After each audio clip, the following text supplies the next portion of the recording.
아멘. 앞을 향하여 잘 나가던 이스라엘 백성들로 하여금 가던 길을 돌아오게 하신 분은 하나님이십니다. 이스라엘 백성들은 애굽에서 나갈 때 보모도 당당하게 금과 은과 보물들 모든 것들을 챙겨서 걸어 나왔습니다. 그런데 그들이 애굽에서 나온 지 얼마 되지 않아서 마치 길을 잃어버린 것처럼 오던 길을 되돌아갔습니다.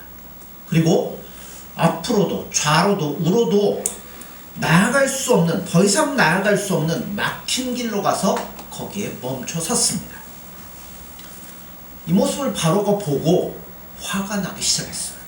그래서 그는 특별병거 600대와 다른 모든 병거를 거느리고 이스라엘 백성들을 추격하기 시작했습니다. 바로의 추격은 이스라엘 백성들에게 어떤 의미를 던져줄까요? 그리고 저희들은 지난 시간에 살펴봤습니다. 그것은 이스라엘 백성들의 마음속에 숨어있던 그 마지막 하나의 가능성이 산산이 부서지는 거였습니다. 이스라엘 백성들은 지난주에 말씀드렸던 것처럼 애굽에서 나오기는 나오는데 안 되면 애굽으로 돌아가겠다는 생각을 갖고 있었습니다. 그러나 이제 뒤에서 추격하는 애굽의 군대를 볼 때 이제는 더 이상 돌아갈 수가 없다는 것을 그들이 분명히 깨달았습니다. 그렇다면 남은 길은 오직 하나밖에 없습니다. 하나님께서 어떻게 해주시든지 아니면 다 죽는 겁니다. 모든 이스라엘 백성들이 그때 모세를 원망하고 가장 아픈 말로 그를 공격하기 시작합니다. 애굽에 매장지가 없어서 우리를 끌고 와서 여기서 죽이느냐. 이런 처지에서 모세의 마음은 어땠을까요? 우리가 생각하면 모세는 막 담대하고 그럴 줄 아는데 아니에요. 모세도 절망 가운데 하나님께 부르짖었습니다. 그때 하나님이 모세에게 뭐라고 말씀하시죠? 15절을 보십시오. 여호와께서 모세에게 이르시되 너는 어찌하여 내게 부르짖느냐? 이스라엘 자손에게 명령하여 앞으로 나아가게 하고. 지금 모세는 어떻게 보면 가장 큰 절망을 맛보고 있습니다. 10가지 재앙이 쏟아지고 그 보모도 당당하게 나올 때는 모세 마음이 어떻겠어요? 이제 하나님께서 인도해 주시니까 이 백성이 이끌고 나에게 맡겨준 사명 다 이제 잘 감당하는구나. 그런데 그렇게 보모도 당당히 나왔는데 이제 눈앞에 뭐가 있어요? 홍해가 있고 꼼짝없이 죽을 것 같습니다. 이제는 그 모든 것들이 다 실패로 돌아갈 것 같습니다. 이런 어려운 상황 가운데서 이스라엘 백성들은 백성들 나름대로 그들 안에 있는 더러운 본성이 드러나기 시작합니다. 그들의 입에서 나오는 말이 과연 성도의 말이라고 할 수 있을까요? 이런 백성을 구원하려고 하나님이 10가지 재앙을 쏟아붓고 수많은 어린 양을 잡아야만 됐을까요? 모세 심정이 어떠할까요? 정말 죽고 싶었을 겁니다. 그래서 그 자리에 엎드러져서 하나님께 절망 가운데 부르짖으며 죽기를 소원했을지도 몰라요. 그런데 하나님 뭐라고 말씀하시죠? 너는 어찌하여 내게 부르짖느냐? 부르짖지 말라는 거예요. 이스라엘 백성들을 명령하여 앞으로 나아가도록 해라. 이런 말이죠. 다른 말로 하면 지금 그렇게 엎드려서 침체되어 있을 시간이 아니다. 왜 그렇게 엎드려서 부르짖기만 하느냐? 이스라엘 백성들로 하여금 전진하도록 하라. 여러분, 우리가 언제 영적인 침체에 빠집니까? 어떨 때 침체에 빠지세요? 어떨 때 빠지냐면 분명히 이렇게 하는 게 하나님이 기뻐하시고 예수님이 기뻐하시는 것이라고 믿고 믿음으로 행동했는데 결과가 안 나올 때, 엉망으로 나타나면 누구라도 침체에 빠질 수밖에 없습니다. 엘리야 선지자 같은 경우에도 침체에 빠지잖아요. 이게 믿음의 신앙으로 예수님이 기뻐하는 것이라고 우리가 믿음으로 결단하고 어떤 일들을 해나가기 시작했어요. 주위에서 야야 하지 마라 하는데도 이건 믿음의 길이기 때문에 했어요. 근데 결과가 안 나와요. 그러니 주변에서 뭐라 그래요? 조롱하기 시작합니다. 야, 네가 무슨 대단한 신앙을 가졌다고 남들 하는 만큼만 해. 왜 그렇게 유별나게 특별하게 해? 그런데 이게 도대체 무슨 꼴이냐? 그런 말을 들으면 여러분 어떻게 했어요? 모세의 심정이 딱 그거예요. 어디 가서 그냥 죽고 싶고 나 이제 안 되고 아무것도 안 되는 것 같습니다. 그러나 하나님 뭐라고 그래요? 가만히 있지 말라는 겁니다. 왜냐하면 야 너는 다 끝난 줄 알고 지금 절망 가운데 부르시냐? 아직 시작도 안 했다. 아직 안 끝났다. 하나님이 그렇게 말씀하십니다. 왜요? 정말 끝나지 않았잖아요. 모세와 백성들은 다 끝난 줄 알았는데 하나님이 볼 때는 뭐예요? 아직 안 끝났어요. 이제야말로 하나님이 일하실 때이기 때문이라는 겁니다. 그런데 우리는 그러지 못할 때가 많아요. 우리는 얼마나 하나님께서 일하실 기회를 드리지 못하고 스스로 뭐예요? 포기하고 낙심해서 절망하고 끝내버릴 때가 얼마나 많이 있습니까? 때로는 기도하는 것도 도피의 방법이 될 때가 있습니다. 아직 내가 믿음으로 더 나가야 되는데 뭐예요? 안 된다고 스스로 엎드려 울고만 있는 거예요. 기도하고 있는 거예요. 그렇다면 하나님이 뭐라고 말씀하실까요? 얘야, 너는 어째 지금 엎드려 있냐? 마치 모든 것이 끝난 것처럼 그런 식으로 구경만 하려고 하느냐? 아직 끝나지 않았다. 더 이상 기도하지 말고 뭐 하라고요? 믿음으로 계속 그 길을 가라. 이렇게 말씀하는 거예요. 그러면서 하나님이 모세에게 다시 한번 지팡이를 사용하라고 말씀합니다. 자, 16절을 보세요. 지팡이를 들고 손을 바다 위로 내밀어 그것이 갈라지게 하라. 이스라엘 자손이 바다 가운데에 마른 땅으로 행하니라. 백성들은 다 끝났다고 생각하는데 이제 하나님이 일하시기 시작합니다. 한 길을 준비해 놓으셨습니다. 그것은 바다 가운데에 난 길입니다. 이 길은 오직 누구만가요? 이스라엘 백성들, 하나님을 믿는 자들만이 갈 수 있는 길입니다. 애굽 사람들은 절대로 지나갈 수 없습니다. 하나님의 능력은 출애굽함으로 능력이 다 끝난 것이 아닙니다. 이제 더 큰 일이 남아 있습니다. 그거는 홍해를 갈라지게 해서 그 가운데로 이스라엘 백성들이 지나가도록 하시는 일입니다. 고린도서 10장에 보면 바울은 이것을 다음과 같이 표현하고 있습니다. 형제들아, 너희가 알지 못하기를 내가 원치 아니하노니 우리 조상들이 다 구름 아래 있고 바다 가운데 지나며 모세에게 속하여 다 구름과 바다에서 세례를 받고 라고 말씀합니다. 바울이 본 것은 이스라엘 백성들이 이렇게 바다를 지나감으로 모세와 하나로 연합이 되었다는 겁니다. 모세와 연합이 되었다는 말은 다른 말로 얘기하면 이제까지 살던 애굽과 뭐예요? 끊어지게 되었고 모세와 하나 되는 세례를 받았다라고 말씀합니다. 한꺼번에 집단 세례를 받았다는 거예요. 그러면 이게 오늘 우리가 의미하는 게 무엇이냐는 겁니다. 이것은 자, 우리가 세례를 통하여 누구와 연합이 되죠? 예수님과 연합이 되는 겁니다. 즉 한마디로 얘기하면 예수님과 내가 하나가 되는 거예요. 구원의 길이라는 것은 다른 게 아닙니다. 예수님과 내가 하나가 되어서 동행하는 겁니다. 단순한 이 구원이라는 것은 도덕적인 강화로 끝나는 게 아닙니다. 믿음은 단순히 속으로 어떤 진리를 믿는 것으로 끝나는 게 아닙니다. 반드시 예수님과 연합하여 하나가 되어야 돼요. 누가복음 11장에 보면 예수님 비유 한 가지를 말씀합니다. 어떤 집에 귀신이 살아있다가 여기서 쫓겨났어요. 쫓겨났으니까 갈 데가 없으니까 이리저리 막 돌아다니는데 도저히 갈 데가 없어요. 그래갖고 다시 옛날에 살던 집에 와봤더니 깨끗이 청소가 됐어요.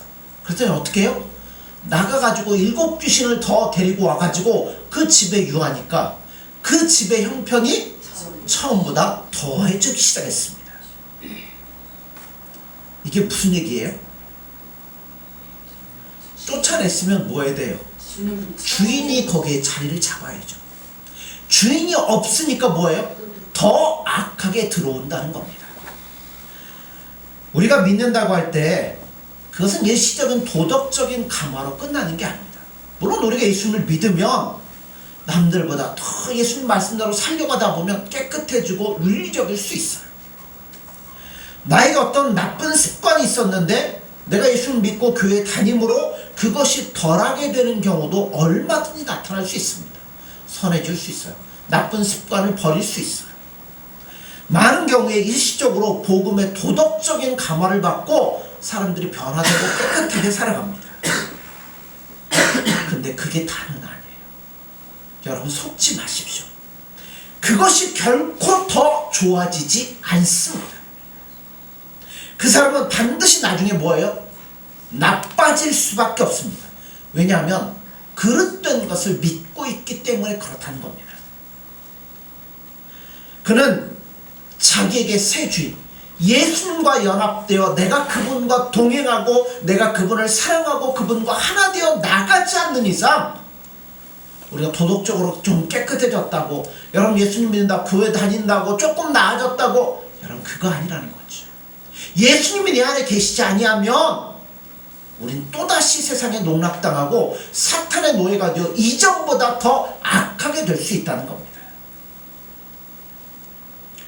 나에게 새로운 주인 예수님이 있어야 된다는 걸 믿지 않으면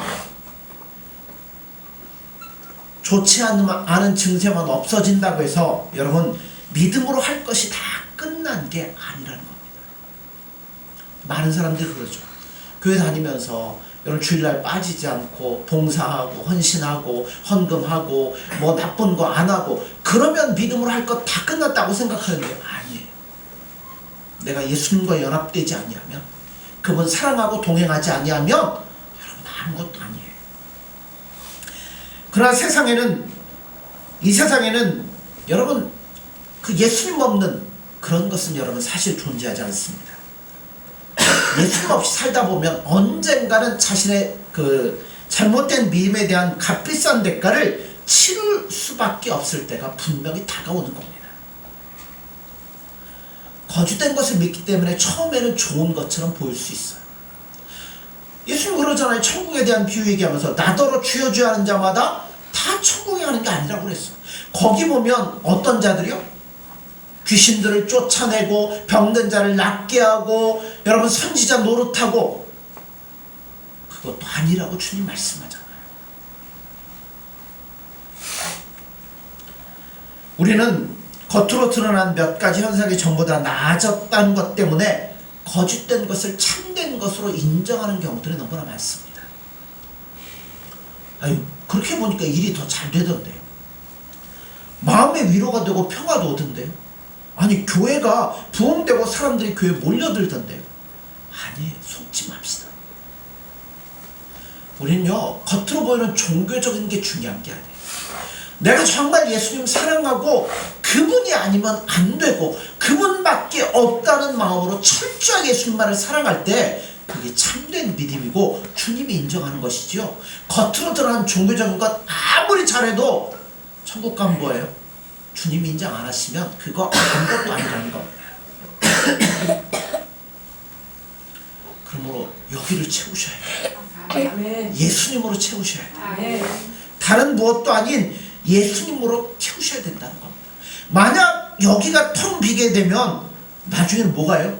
더 악한 세력이 들어와서 우리를 사로잡아 주님과는 정반대되는 걸로 가도록 만든다는 겁니다. 그러므로 믿으려고 할 때 처음부터 바로 믿으셔야 됩니다. 올바로 믿는다는 것은 바로 이 바닷속의 난길을 걸어가는 겁니다. 자기의 경험 여러분 믿지 마십시오. 그거 의지하지 마십시오.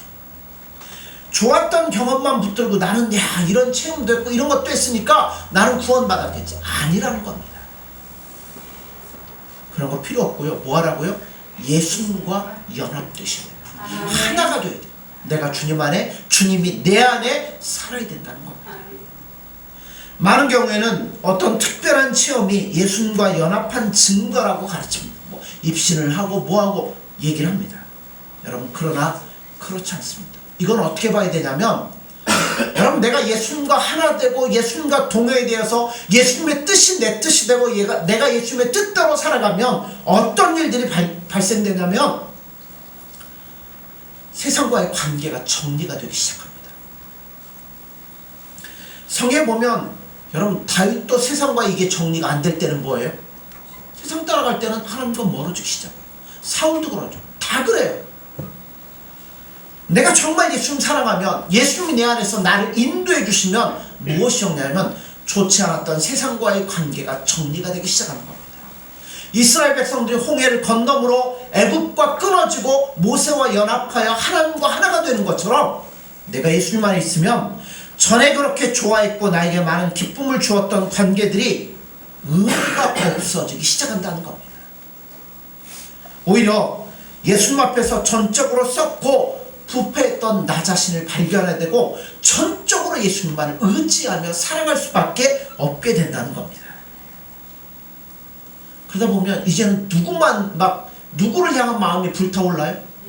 세상과의 관계는 끊어지고 나는 아무것도 아닌 부패하고 더러운 이 본성이라는 걸 깨닫고 나면 이제는 예수님을 향해서 여러분 이 마음이, 예수님을 향한 마음이 불같이 솟아오를 수밖에 없다는 겁니다. 그래서 예수님이 기뻐하는 뜻대로 살고 싶은 마음이 생기기 시작하는 겁니다. 그럴 때 바울의 말씀처럼 나는 세상에 대하여, 세상은 나에게 대하여 결코 넘어올 수 없는 한계가 생기기 시작하는 거고, 우린 그때부터는 무엇을 하든지 예수님이 기뻐하는 뜻대로 살아가려고 애를 쓰며 노력을 하는 거예요. 이스라엘 백성들이 바닷속에 들어갔을 때 하나님은 어떻게 하십니까? 자, 19절 20절입니다. 이스라엘 진 앞에 가던 하나님의 사자가 그들의 뒤로 옮겨가매 구름 기둥도 앞에서 그 뒤로 옮겨 애굽 진과 이스라엘 진 사이에 이르러 서니 저쪽에서는 구름과 흑암이 있고 이쪽에는 밤이 밝음으로 밤새도록 저쪽 이쪽에 가까이 못하였더라. 자, 여기 보면 여호와의 사자는 제2위 되신 성자 예수님입니다. 예수님이 친히 애굽 군대와 싸우기 위해서 진 뒤편으로 가십니다. 그러자 뭐가 따라가요? 예, 구름 기둥이 따라갑니다. 아마 이때 구름 기둥은 어떤 구름 기둥이었어요?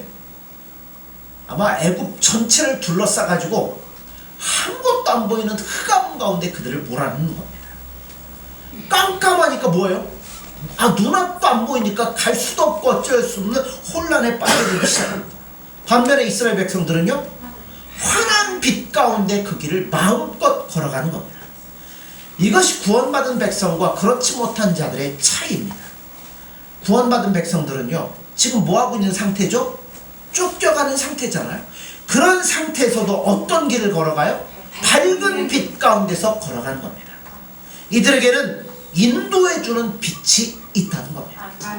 그러나 애국 군대는 오직 이 질투심과 오기로 쫓아오고 있습니다. 그 둘 사이에 큰 차이가 있어요. 뭐 타고 쫓아오죠? 병거를 타고 막 전차죠. 오늘날 얘기하면 막 탱크 같은 거 타고 쫓아오는 거예요.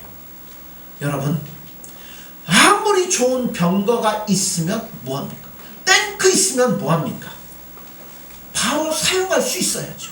하나님이 막으시니까 뭐예요? 어떤 좋은 게 있어도 아무것도 할 수 없는 상태에 빠져들고 만 겁니다. 자, 24절을 보세요.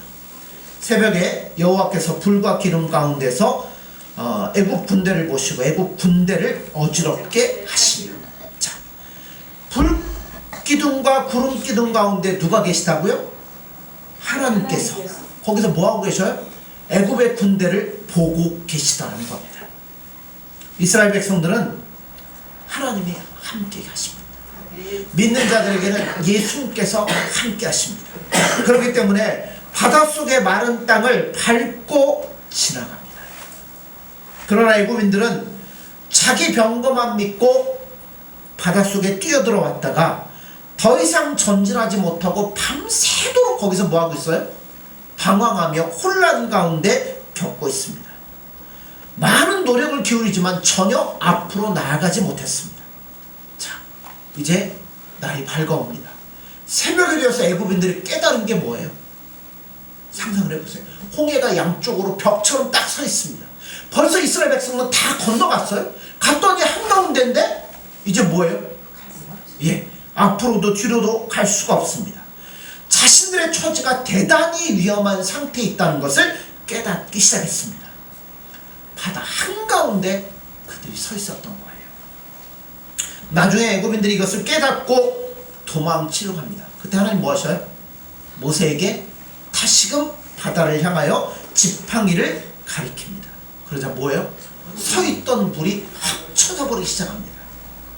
애굽이 자랑하던 여러분 600대 병거, 다른 모든 군대가 전부 홍해 바다 속에서 몰사해버리고 말았습니다. 이게 하나님의 습관입니다. 결국 우리 신앙에는요, 중간지대라는 건 없어요. 완전히 예수님을 의지하든지 아니면 애굽의 병거와 마병을 의지하든지 둘 중에 하나인 겁니다. 원수가 추격할 때 우리 예수님께서 그들의 앞길을 막으셨습니다. 그들이 격렬하게 추격하려고 할 때 불기둥과 구름기둥 가운데서 그들이 하는 모든 것들을 다 지켜보고 계시는 겁니다. 이것이 하나님이 행하시는 큰 구원입니다. 오늘도 성령께서는 우리의 원수들이 어떻게 우리를 추격하는지 다 알고 계십니다. 그들이 더 이상 접근하지 못하도록 때론 막고 계시는 겁니다. 그리고 그 음모와 모략을 다 알고 계시는 겁니다. 그러므로 여러분, 우리에게 있어서 가장 안전한 길은 어디일까요? 예수님한테 피하는 그죠. 예수님께로 피해서 성령께서 인도해 주시는 대로 끌려가는 삶이 제일 편하고 안전한 길입니다. 그것은 정욕이나 혈기가 이끄는 길과는 여러분 정반대입니다. 그 길을 따라가기만 하면 안전합니다. 빛 가운데서 걸어갑니다. 마른 땅을 걷는 것처럼 나갈 수 있습니다. 여러분, 우리 이런 땅을 걸어가야지. 아멘. 오늘 예수님께서 그래서 우리를 인도해 주셔야만 우리는 이 길을 걸어갈 수 있습니다. 아멘. 그래야 바퀴가 빠져서 달아나거나 가장 위험한 곳에 서 있으면서도 스스로 안전하다고 생각하지 않을 거라는 겁니다. 다음 날 되었을 때 이스라엘 백성들은 그 수많은 애국 군대를 다시 보지 못했습니다. 오직 뭐밖에 안 보여요?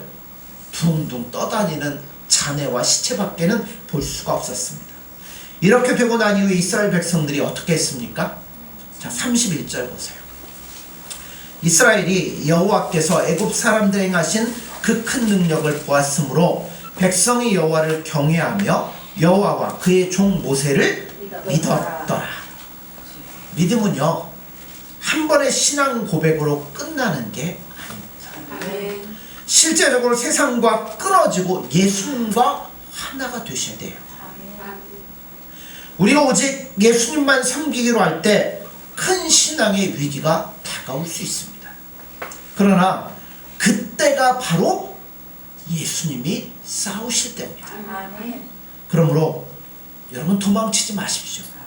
침체되었다고 엎드려 있기만 하지 마십시오. 뭐 하셔야 돼요? 일어나세요. 그리고 예수님 의지하고 믿음으로 걸어가십시오. 아멘.